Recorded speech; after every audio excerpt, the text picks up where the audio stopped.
What's up guys? Nandito tayo sa 7-Eleven. We are here at 7-Eleven in Philippines in, where is it? Calamba City. We're gonna try if we can find a good Hot Wheels here. Let's go! Let's go 7-Eleven. My first hunt in Philippines.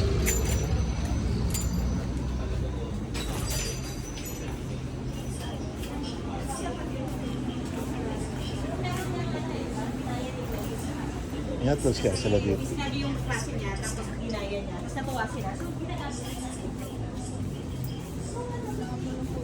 So, I don't know if they have Hot Wheels here, but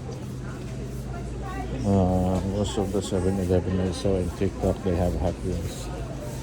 So I think they don't have Hot Wheels. Yeah.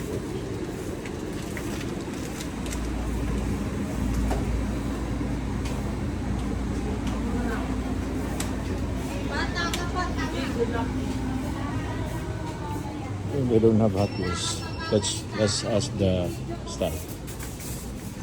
May Hot Wheels po kayo dito? Wala. Yakult po. Yakult. So they don't have Hot Wheels.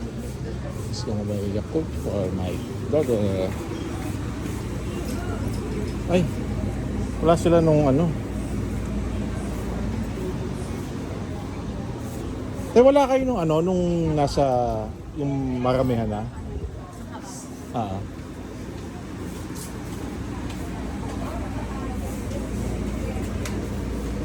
isa lang po. Sige, isa lang muna. Magkano yan? Per piece po siya, sir. Okay, so magkano yung isang ganyan? Angie. Bye-bye. No Hot Wheels. Bye-bye.